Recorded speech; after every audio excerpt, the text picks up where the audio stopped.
joining us today. This is Basic Principles of Online Teaching with Joelle Adams.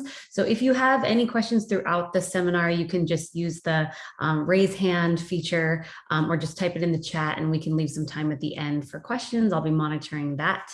And with that, I'll let you take it away, Joelle. Thank you. Thanks so much, Marissa. Thanks for coming today, everyone. I know that you've been thinking a lot about online learning for the past couple of years. So this is just an opportunity to get back to some of the basics and think about the principles that underpin the actions that we take when we're teaching online. So nothing too crazy here in terms of serious pedagogy, but just some nice principles that enable our students to learn effectively. And as I always like to remind faculty, things that make your life a little bit easier too, when we design our classes in a way that make our students' lives easier. We tend to get fewer questions and less confusion and less having to do things over again. So the plan today is to identify some key principles of effective distance education, and then we'll just talk together. You are going to have an opportunity to apply some of these principles to your classes. And then I thought if we have time, I know that we want to end the session at about 1:45 or 10 to the hour. Excuse my voice is a little scratchy today. But if we have time, I thought we could do some troubleshooting and people could just share maybe what's not working for them, and we could all crowdsource some solutions for you, because I know that's also something that can be really helpful when talking about online teaching.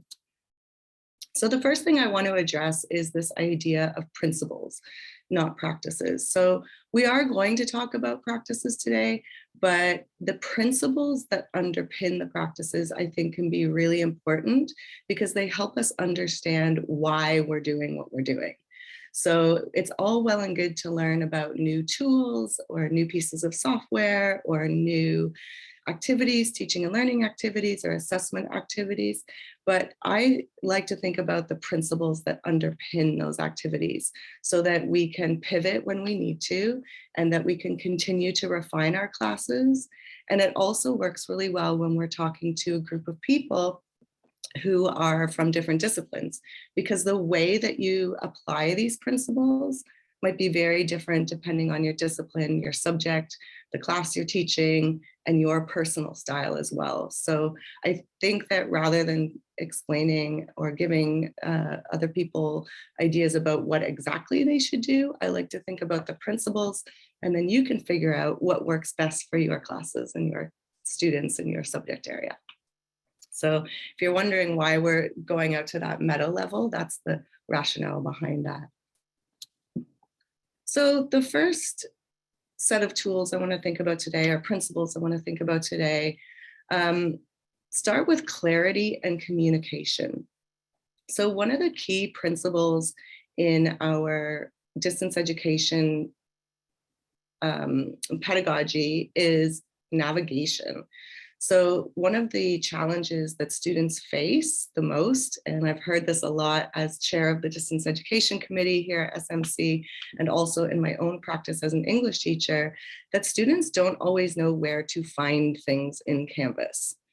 And I think it can be really helpful to make sure that that navigation is clear. So having, for example, a welcome page that explains exactly where students should go next, or how to move through the modules, or how to move through the assignments or the material. So we really want to make our classes as clear and easy to navigate for our students as possible. This also includes things like, this relates to the last point on this page, but the simplicity and having a more repetition, so that each module or each week has the same structure, so that students know where to go again to find content or to find assignments or to find support. So one of the key principles of clarity and communication is navigation. And this also comes up in the CVC OEI online distance education rubric. So this is a statewide tool that is used to evaluate distance education classes. And one of the things that we look for when we're evaluating each other's classes as peers is clear navigation. Another principle of clarity and communication is having communication channels and plans and expectations clear. And we'll talk a little bit about that a little bit more on the next slide as well. But just so that students know how to get in touch with each other, how to get in touch with you, and which tools you'll actually be using. You know, I was playing around with Pronto for a little while, and now I'm back to Zoom for my office hours. But I think because we all have our own methods of using some of these tools, it can be really helpful to students if we're very clear about when we'll be available, how we'll be available, and how they can communicate with each other as well. Another principle of effective teaching really in general, and that's the thing, you know, a lot of what makes great online teaching is just what makes great teaching. I know a lot of people are thinking about how to take what they've learned as they've learned about distance education and online teaching back into the classroom, right? So one of the key principles there is intention. So really having a clear intention for every activity that you design, whether that's an assessment or a video that you'd like students to watch, but to really make sure that students understand why they're doing something and aligning every single activity and assessment in the class to the learning objectives and outcomes. And not just aligning it, but making it clear to the students that this is what they will learn by reading this text, or this is what they'll learn from participating in this activity. So being transparent about those intentions and doing what we call backward planning or constructive alignment, where we start with our intentions and our learning outcomes and objectives, and we design backward from that to make sure that we're not assessing things that we haven't taught, or that we're teaching things that are never assessed. So we really want all of those things to align. And we want to be clear about that rationale of, and also this also speaks to practical applications, right? For some of us, I teach English 1 a lot, and I really like to highlight the practical everyday applications of some of the rhetorical tools that we learn. It's not just useful to know how to persuade an audience so that you can write an essay in college. There are lots of instances in our lives where we might use rhetorical tools to our advantage to achieve a goal. So some transparency about the intention on that macro level as well for the whole class, or how the class fits into a course of study or a particular career path. So making some of that really clear for our students. Another key principle is community and belonging. So we've been talking quite a lot about community and belonging before the pandemic, as we've tried to become more equitable in our teaching and retain students and support students. We know that it's really helpful to just, for something as simple as knowing students' names, can be really useful to make them feel like they belong here at SMC, that they belong in higher education, that they belong in your class or your discipline, and that they are seen. We also want to encourage some peer-to-peer interactions, and often this is about the course, about the content, so group projects or threaded discussions, things like that, where students are interacting with each other. But this also goes to non-curricular interaction. So one of the things, just as a small example, that I've had my students do recently is write a little note to each other halfway through the class, just to say thanks to someone whose discussion post they've really admired or found helpful. So it's related to the curriculum, but it's not, you know, particularly related to the outcomes, but it's again, that chance to build community. And as we know, when we feel like we're with people who really care about us and know us, everything gets a little bit easier. And then that simplicity piece is another piece that I want to think about in terms of principles. So sometimes we get overexcited, particularly when we're new teachers or when we're new to distance education, and we want to use all the tools and all the technology and all the cool things we heard about at the online teaching conference. And oh, my colleague down the hall is doing this, and I heard about this at a conference, and I read that cool article. And we can over egg the pudding, as they say in England, where I've spent some time, so that we can make things a little bit more complicated than they need to be. So again, getting to that navigation and helping students know where they need to be at any time. And that also relates to our intentions, right? What is it that this tool or this activity is going to achieve in terms of the students' learning, or maybe it's to create community and belonging, but just being very clear about that for ourselves, but also communicating that to students. Something that comes up a lot in the trainings that I've been participating in is almost like the danger of navigating out of Canvas. So every time when you're particularly when you're teaching asynchronously, if you tell students to open something in another window, or even a PDF, or if you get them to go to another program to complete something, every time that we ask students to leave Canvas, it's a slight danger zone of perhaps losing their attention or them running into technical problems, for example, with video or sound or audio, for example. So sometimes less is more, and just focusing on the core material and the core tools that are needed to achieve the outcomes can be useful. So I'm not saying don't use all of the anything fun or interesting or cool that you and not to innovate, because obviously that's important, but just to be very clear with yourself and with the students about what that looks like. And just thinking about how it aligns to your learning outcomes, so that you don't become tech support for a program that you're not that familiar with yourself. I see some nods happening there. We've all been there a little bit. So I want to take a little break on my voice at the moment and also hand it over to all of you to just share some of the ways that you might either already apply some of these principles in your classes, or just over the past few minutes, something that's come to mind about something that you might be able to do to make your classes more intentional, more clear, more simple, or to create some community and belonging.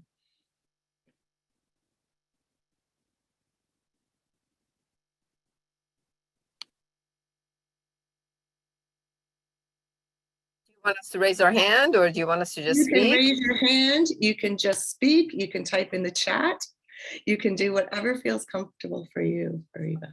I'm definitely with you. I always have like a welcome page on the Canvas shell. Not many of my students look at that. I find that a lot of my students access Canvas through the app on their phone, and they typically go to where the assignment and the grades are, and they look at that and try to follow that. So I usually, before the semester starts, I send out an email saying, hey, check out the welcome page, the home page, or the front page, and there's links to it, to the modules. Use the weekly modules, because I have weekly modules with links to all the assignments, and the deadlines are obvious there. And I have the modules locked until the week, so they don't go, looking all over the place and getting confused as far as the assignments are concerned. Some students do it, but a lot of students don't. They just kind of click on things that are going to be graded and fill it out. And I'm kind of disappointed that they're not utilizing all the information that we put out there and all the time and effort that we put into providing all that information for them. Like on the homepage, I have a link to a Canvas tutorial, so that if they don't know how to function, they go there. And I have a warning, not a warning, but an issue that I put there that, hey, if you're using any kind of an Apple product, make sure that you use Chrome to access Canvas, because Chrome and Canvas, Safari and Canvas don't work well together, and the PowerPoints would be blank slides, and some of the information will not be there. And I have it in bold, and I have it in red, and I have it colored. Nobody reads it. So I'm interested to hear what other people have experienced. And by the way, I teach communication studies, so I'm super Right. clear with what I put in there. Right, I know. And, I have my students do a quiz, a syllabus quiz at the beginning, and they have to answer questions about the policies or about using Chrome to access Canvas. And I'm curious too about what people are doing. I know something that's come up in a few spaces on campus is the student end of this, right? How can we support students or help them get familiar with Canvas before they get deep into their studies so that we can help them succeed because they will know where to find things. Marianne? Hi there. I've been working with a colleague. She's been helping me navigate some issues on Canvas, and she shared her homepage recently, and it had a Padlet, but it was an embedded Padlet, so you could see it right away. Clearly, this was from a first week assignment, and it just said, meet your fellow students. And it had posts from each of these students. Most of them had pictures, some of them had avatars with just a little introduction, what country they're from. I teach ESL. So what country they're from, how long they've been in the United States, and some basic information like that. But I thought, wow, what a welcome way, because also I teach in non-credit. We add students throughout the semester. It's open enrollment. So students add at different points of the semester. What a great way to get to know people right away, recognize their faces, see their names, learn a little something about them.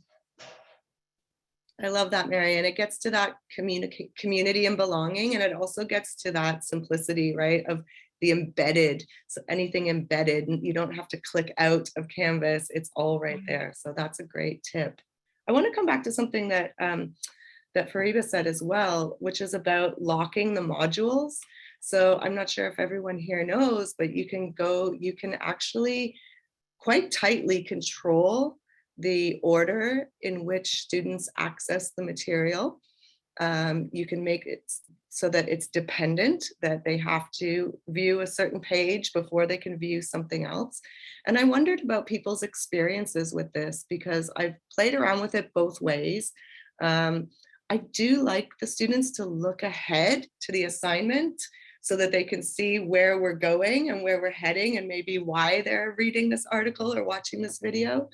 And I also don't want to feel like I'm over controlling their learning experience, right? Some people like to read ahead, but I know lots of colleagues say, well, it does help you avoid them just going straight to assignments without doing the reading. So I wondered if other people in the room had any experience with controlling the module content like that in a positive way or a negative way, or any tips for us.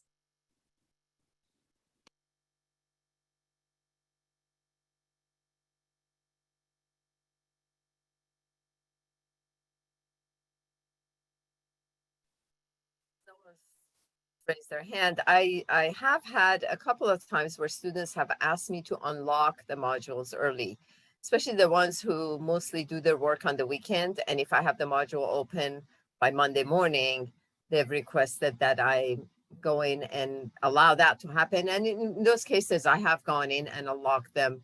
I go and unlock them a week earlier than I normally would. And then they can access it. For those students who are really want to look ahead and work, when they have the ability to work, especially on the weekend. But other than that, I haven't had issues with them. But all these little things that we do are very time consuming because you got to go put the dates in and make sure that it unlocks the right time, and but it's okay. It helps them navigate, have a much smoother navigation throughout the semester. Yeah, I think that's a really good point about the time that some of this takes, right? I mean, if this is principles of distance education, there's definitely a time investment in creating a Canvas shell that is meaningful and easy to navigate and help students meet the learning outcomes and is friendly and accessible. We haven't even got to accessibility yet, that there's all sorts of factors in online learning that are a little bit hidden. And when it's done well, and you look at a colleague, Shell, who's been doing this for a long time, you think, oh, that looks beautiful. And but it's such an investment up front.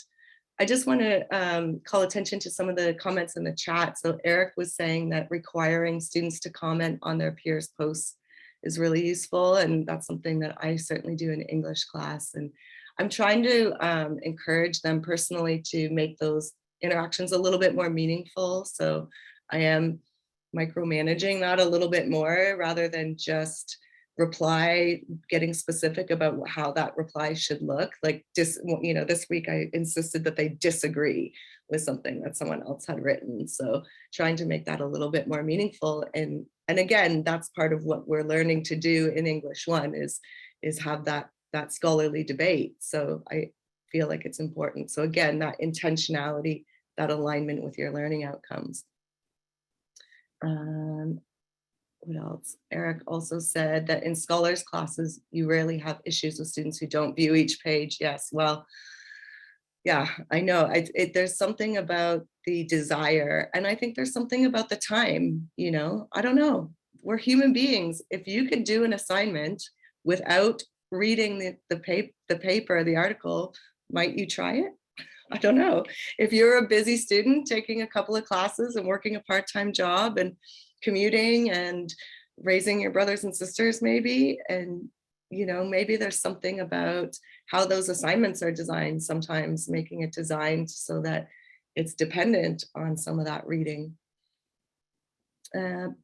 Sarah Beth is saying unlocking modules ahead of time is an equity issue. Yes, since a lot of students need to plan ahead. Yeah, this is where I get to, Sarah Beth, as well. I want students to sort of see everything that's coming so they can plan their time. But again, if you have modules that use the same format, then they'll know what to expect. And you're clear about that, and you communicate that to your students to say, every week there will be 2 discussion posts, or every week there'll be a small assignment and a small quiz, and then every 3rd week there's an exam or whatever it is for your course. I just kind of want to okay, so I did online for my master's, and every single module had the exact same format. Every single module had the exact same due dates. Every single Thursday there was a discussion. Every Sunday I had certain things due. But I also have a kid and I work at SMC. And so the professors, well, actually all of the professors, I knew every single what discussion topic it was going to be. I knew the essay question it was going to be. That way I was able to work on those different assignments that I had due in advance so that I could make sure that I was always, able to take care of my other responsibilities. And also students who have disabilities who just need that extra time, being able to see that ahead it's important. I think that, we oftentimes, consider the students who aren't neurodivergent. And those students, I have ADHD. I got to know what's ahead of time so I can plan in advance. Otherwise, I will procrastinate. So there you go. That's all. Thank you. No, that's such a great point and so useful. And I think it's important to think about all the students in our class, right? Natasha, go ahead. Hi, I am actually a new hire at Santa Monica College. I'm also a cosmetologist, and I'm working in the cosmetology department. And I do want to be a cosmetology instructor, so that's actually why I'm there. However, being a student as well and listening to you all talk about Canvas, one of my issues or challenges, I should say, is just when you open up Canvas, I have a communications instructor, and he has, I think, 30 pieces of information that we have to click on before we even get to the information. And within those, it's very different to explain your expectations to students as opposed to writing it down, or in this case, typing it down. It's a lot of information, and I can't even believe I'm able to be, because I'm a new hire, I was able to attend this, but I was trying to figure out how I could let the instructors know it's a lot of information, and it is very easy, like I said, to explain in class what your expectations are or what the student is supposed to do. But writing it, or like I said, typing it, it's a lot of information. And as I said, this communication instructor that I have, because you have different students and they work differently. Me, I want to make sure I go through everything, but I feel like it's wasting my time. But you also have students that they can just run through it. But I feel like I have to click on all of that information, or actually he encourages us to click on all of that information. And I'm not sure that he's aware. It is so much information before we get to the lesson. And for me, it's overwhelming because you have other classes and you have to click on this specific link to get to the next one. And for me, it's challenging where I almost want to drop his class because it's too much. I feel like I can't read all of this stuff and get the work done. And then you have, say, a student that's not like me that doesn't need all of that information. Just let me get to the work. And you have students that are like that. So I just wanted to say it's from a student's perspective, and also someone who I hope to be teaching in a year. I love watching this and listening to everyone, but just also my perspective as a student with the modules and so much of the information that's put there, either before you can actually access the assignments or just the information there, you know. Such a fantastic point. I think that one of the big turning points for me as an online teacher was to take online classes, both at SMC and professional development classes, and to see how other instructors manage some of this. And I think you're right. I think sometimes we try to be so well-meaning, and some of the stuff that I'm saying, right, state your learning outcomes and objectives, like that can be very short. It doesn't have to be pages and pages and links. It can be very brief.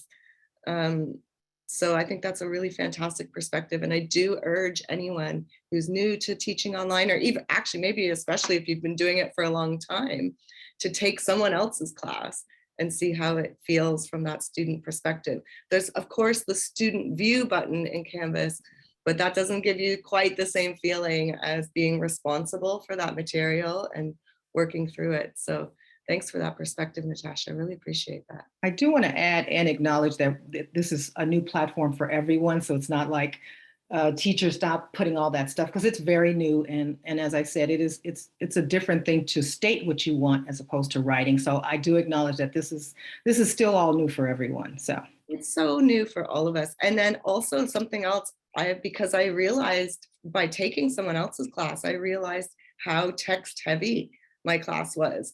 And I was like, oh, I don't want to read all this in someone else's class.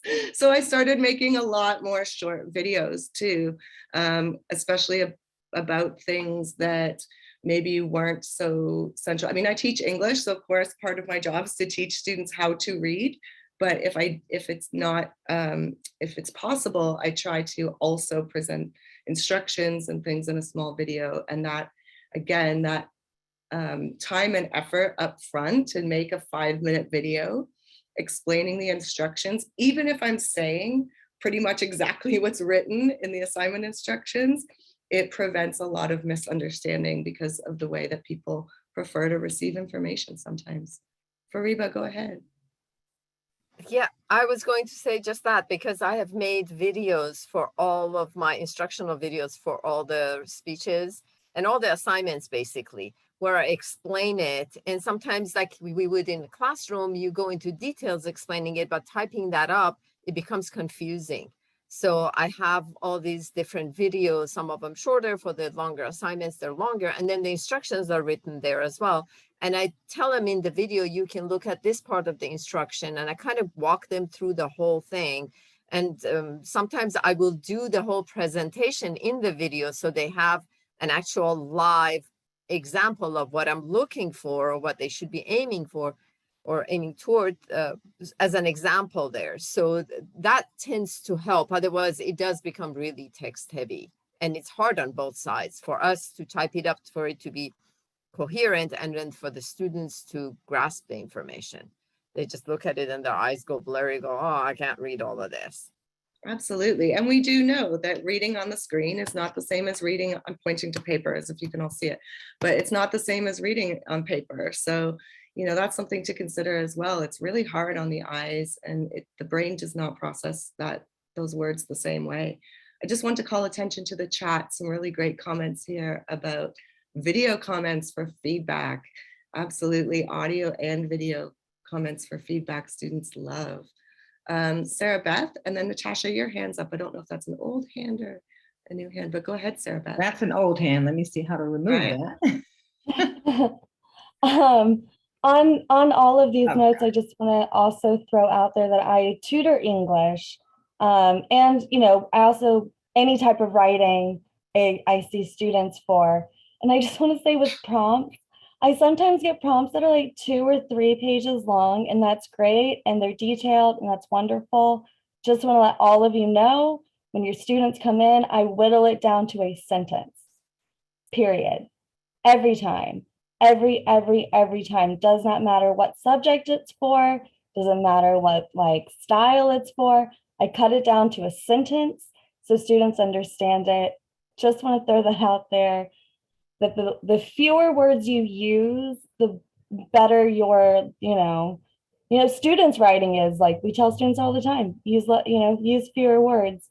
So that's my input. Nothing like working in the writing center to become a better prompt writer. Seriously, it's like, it's a skill that you get, like whittling it down to the most essential part so that students really understand what you're looking for, what you need from them. And that's another thing we talk about, is like, what is your professor looking for? It's not necessarily what are you giving them, it's what your professor wants. And so that's hard to get to when there's many pages. And on Canvas, I have to literally walk students through, when they share their screen, how to navigate because every professor puts it in a different place. All the information is elsewhere, and they're looking at 4 classes. So yeah, I think the more streamlined everyone can be, the better our students are, they're going to be more successful. Yeah, and I think there's a tension there, certainly around, not wanting to be formulaic or prescriptive in how a Canvas shell should look, but a little bit of consistency between instructors and subjects and across campus can be really helpful, because it does reduce that cognitive load, and having to navigate to external websites and then come back to Canvas and figure out where you are is a little bit tricky. So here are some more principles to generate some discussion and reflection amongst you all. So student to instructor communication. So when they're not seeing you, and we all know in person, students love can I just grab you for 2 minutes after class, right? Like, oh, I've got to go to another class, and they're not going to come to your office hours. So without that, you want to make it very clear how they can reach you, which channels you use, and when you'll respond, and which channels you'll respond through. So it can be really helpful. Again, it doesn't have to be overwrought, but somewhere at the beginning of the course in the syllabus to say, I will reply within X number of hours, or if you're part-time, maybe you only check SMC emails on certain days, but just to be very clear about your communication policy. Because some instructors reply to students from their phone all through the weekend, all through the evenings, and some don't. So being very clear about when they can hear from you and which channels to use can be really helpful. Also, feedback is a big passion of mine. As Eric's typed in the chat here, right? Keeping it simple is a beautiful thing. We really want to get feedback to students quickly as possible, so that they can apply that feedback to whatever's coming next. And if the feedback that you're giving them isn't relevant for what's coming next, you might want to think about that also in terms of your course design of well, then why are we doing this, right? You might want to think about how that's all fitting together, so that the fast, simple feedback actually helps students with what's coming next. You don't want them waiting for months for feedback. You don't want them handing new things in when they haven't had feedback on the previous thing, because how will they have learned what to do well and what to address? And we also want to explain how to make it better, right? Not just, this thesis statement isn't clear, but here's a little suggestion of how you might make it better. It could start with this phrase or some indication for a step, or read this section in a handbook, or go back to this chapter if they've missed some questions in a quiz. So some action that they can take, and then an opportunity to apply that.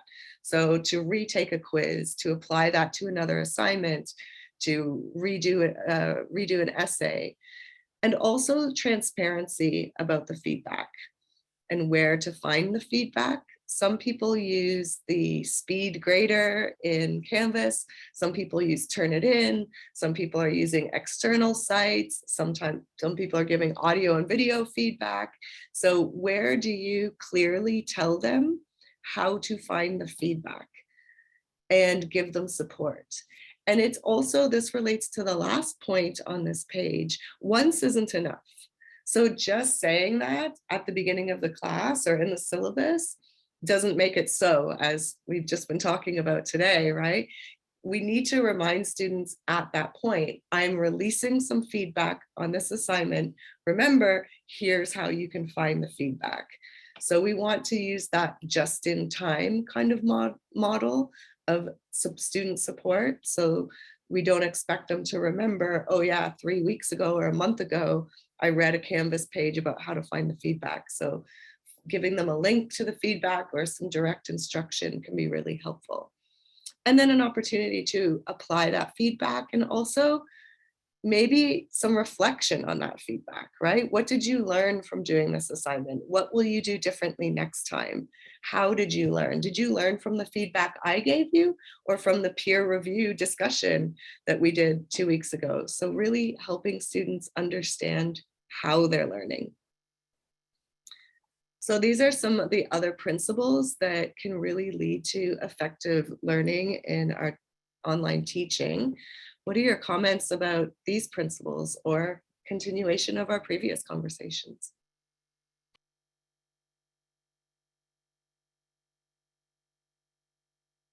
Oh, and I just want to call attention to Jacqueline's comment in the chat here.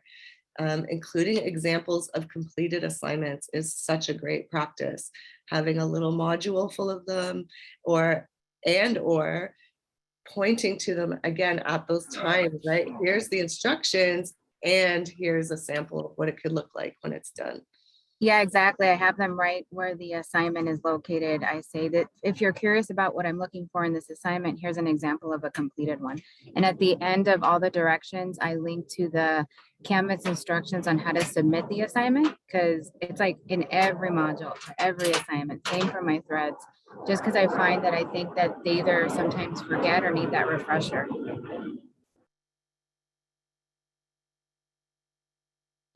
Absolutely. I love it. Susan, go ahead. I think, I'm in the nursing program. I don't know how many other people are in the nursing program here, but it's like everything's important in nursing. And I think that's the hard thing that I have, when I'm preparing, because I do a lot of stuff with Canvas. I do a lot of feedback with it. I put in a lot of videos, but I think the hardest thing is knowing how much are we oversaturating the student as well? Because I have to prepare them to pass this big exam called NCLEX. If they don't pass it, it's done. You can't work until you are, got your 85% on the national exams. So I agree with a lot of this, but the other thing that I worry when I'm posting stuff is how do I loop it back into previous courses that they've had before they see me? Like I know I love the English department, because ADN students are supposed to be able to put this stuff together. And they'll say, I've never gotten anything for APA. And I'm like, I know you have. I know you have. These are your, how, is it useful to put in some kind of, I've been toying with putting in a module that's just got resources. Here's click to the library. Here's click to tutoring resources. Here's click to other things. But then I worry about equity and how many of my students are trying to do everything on their phone. And I get very overwhelmed too, trying to figure out how to get enough knowledge without saturating them, without them pulling into Canvas going, I can't even look at this, there's way too much, you know? So anyway, I just don't know if anybody else has got some solutions to that. I think it can be useful to have it there and refer back to it in those just-in-time moments. And you can put that way, you can also point people to it when they ask those specific questions. But yeah, I know getting this balance right between the overwhelm, the simplicity, and meeting the objectives is really tricky. You know, it's a really tricky balance. Eric's asking in the question about in the chat about feedback. And yes, I do have students respond to my feedback just once, sometimes twice, Eric. I think I do it at midterm and after the first assignment in English 1. And I just keep it super simple. So I put a hidden word in their feedback. So I'll just say your secret word is, and I'll usually have something to do like with whatever show I'm watching at the time or something. So there's a theme so that I know that it's the word. So if I'm watching, you know, Game of Thrones or something, it'll be like sword, mountain. And that way I can see that they're finding all of that feedback, like that marginal feedback, as well as the longer comment. So I know, Eric, we don't always want to make it this big, cumbersome activity, or maybe just a quick quiz of like, what were the top 3 things that you'll try next time? So again, that opportunity to apply. Yeah, 35 assignments. Yeah, I don't think you don't have to do it every time. It's really just once or twice to make sure that they're finding the feedback. And let's also be honest about our students and the fact that, you know, they're mostly adults and they have some responsibility in this you know, transaction or this community or this process as well, right? That if you've shown them where all of these resources are and you've shown them where the feedback is, and they are, you know, for whatever reason, not engaging with it, we want to remove as many barriers as we can to that. But also sometimes, you know, I don't know, they're adults and they can make that decision too. Maybe they don't want to read our feedback. And then I wonder, you know, why don't they want to read my feedback? You know, is it too harsh or is it not helpful? So I do try to get them to read my feedback at least once so they can maybe go, oh, that is kind of helpful. And Eric, you have 35 assignments in one class. That's a lot of assignments for you. I do. I mean, a lot of them are small. Like I have a couple topic sentences a week. Yeah. And then like reading logs, which don't take that long to grade. And then there's some other things, but they're like you were talking about repetition. I do a lot of so it's like the same question. It works in my class where I can have the same question every week, the same assignments every week, and they just repeat them, but with different topics. So I teach political philosophy. So each political philosopher is going to lead to different answers to the same question. Yeah, and that repetition, and then you could give them feedback on how they're answering the question and what support they're offering or whatever, right? Yeah, we've talked about that before. Yeah. That's awesome. Thanks, Eric. I'm gonna see what Amina has to say, and then we'll check in with Fariba again as well. Hi there. So I quickly want to circle back on what Sue is saying. I'm also from health sciences nursing department, and one of the things is oversaturation. So to answer that, what I do that on day 1 of the course, I tell my students that I walk them through all the Canvas resources, like walk them module by module and on weekly basis. So say it's week 1. So I say, okay, let's look at the resources I have posted in week 1 module and what they are. So sometimes there are more than one resources, but then I tell them, so for example, that in nursing is such a discipline that we are teaching a lot of disease process, but we are teaching them like conceptually. So I tell them that I have posted 5 articles, so you don't have to, all of you don't have to read all those 5 articles. It pertains to your particular patient's case study, but these are your resources. So even when you graduate, you can like upload them on your flash drive. And as nurses, what we do, we have, in order to keep our license active, we have to do continue add hours.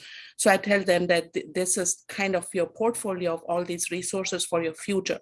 So not only this is how I also role model them, that I'm helping them in their current course of study, which is ADN nursing, but also like preparing them for higher studies like bachelor's of science in nursing, master's in nursing, so they don't feel overwhelmed. And I also tell them one humorous thing, and I said, if you don't like it, you're just there's a delete button, so you just delete it, and they start laughing. And many of my students who have now graduated, they are doing their masters, and they send me texts and say, Dr. Koja, we are using your articles now when we are doing our DNPs and our masters. So sometimes I think weekly basis, show them modules, what those resources are, and how those resources will help them now and in future. It goes a long way. So yeah, thank you. That's such a great idea, to provide as many resources and then say, you might want these later. It's so, and especially in a professional program, when you know that there will be crucial times when that information might be helpful. I love it. Fariba? Yeah, Susan, back to your concern about oversaturation and too much information. But one thing, as far as resources go, when you put the navigation bar for your Canvas course, which you do in settings, you can put the library, the tutoring center, all of those you can disable or enable. So then they have it throughout the semester. So whether they're navigating through their phone or wherever they are, they will be able to access those tools. So you don't have to create a module for those. What Amina was saying is a different module to different sources, and that's a great idea, which I do that in mine as well. But in terms of oversaturation, especially in nursing, I mean, that is not what I teach, but that is one of my fears these days, is that students are so used to everything being on YouTube and TikTok and quick, and let me watch it, and if I watch it, I learned it. And these are our future practitioners. So they need to be reading, and they need to get used to reading and used to the fact that, yeah, this is hard and I need to put the time and effort into it. And I need to actually learn it because it's going to affect somebody else's life. So I thank you both, or all of you, I don't know how many of you are in the nursing program, to keep the program rigorous enough that we all benefit from it as a society in the future. Thanks, Fariba. And a quick question from Dennis. I know that we've been asked to finish before the end of the hour. So if anyone does need to go, please feel free. Just there'll be 1 or 2 more things for me to close out, but I want to hand it over to Dennis for now. Let's see, there we go. I was just going to say, with each extension, I'm a McLuhanist. So for those of you who don't know Marshall McLuhan, that's who I'm referring to. For each new extension, we lose. In other words, we lose the ability to fight with our hands when we pick up a club, et cetera, et cetera. Now that we've extended our central nervous system and our brain into this, what we call the internet, most of our students don't rely on memory anymore, because we've provided them with a tool, which is memory. And unfortunately, too many of them are not aware of the process of, at least for me, because I teach singing and music, we have to memorize. We have to know how our voices work. We have to be able to duplicate. So anyone in the arts or in sports understands that. But in academics, one of the problems is that the answers are so easily available. They're not immediate, but they're so easily available that people, whether we teachers realize it or not, when we're doing online courses, people are taking advantage of not using memory and using using information that they get from their iPhone while they're on the computer, et cetera, et cetera. So they never really do learn it well enough. I don't mean they never do. There are always students who are going to, really learn. But we really need to address, at least as far as I can see, we need to address this war between literate learning, lineal sequential learning, and the immediacy of electronic reactive learning. And I will close with that. Yeah, and what a challenge for us as teachers to make sure that we're designing assignments, right, that require the skills that we really want students to have. So that's a great point for us to reflect on as we move toward the end of this session, Dennis. Thank you for bringing that up. So here are some places where we can get help when we need it. So we have our own in-house online teaching and design course, and we have @ONE courses, which are provided by the state. We have our own SMC DE mentors. So if you look for your distance education mentor, most departments have someone in the department who will get paid to help you with your distance education questions. So if you don't know who that is, find out, ask your chair or navigate to the DE mentor page on the SMC web page. We also have often winter and summer institutes. So haven't been always consistent of late, but there's usually an opportunity in the winter or the summer or both to learn about distance education. We had our Winter Institute this year, and that's all available in Canvas Central. All the sessions from that are available in the Canvas Central. We also have peer online course review, which is an opportunity for you to have a trained colleague have a review of your course for some of these basic principles to see how they're being implemented and offer you suggestions. There's obviously all the resources on Canvas Central. There's one-to-ones with Christine about Canvas. So there's lots of places to get help. And I chair the Distance Education Committee. I don't know everything, but I can usually help you get to the information or the resource or the person who can help you. So you can always reach out to me, and you can always come to our Distance Education Committee meetings, which are open to the public, as you know. So just to finish up, I'm just wondering if you could pop in the chat one action just to solidify your learning from today, one action that you might take to improve the learning teaching experience in your DE classes as a result of spending time with us all today. And thank you all for coming. Thank you for hosting. This was great. And there's some great ideas already in the chat. The brain dump, the writing notes.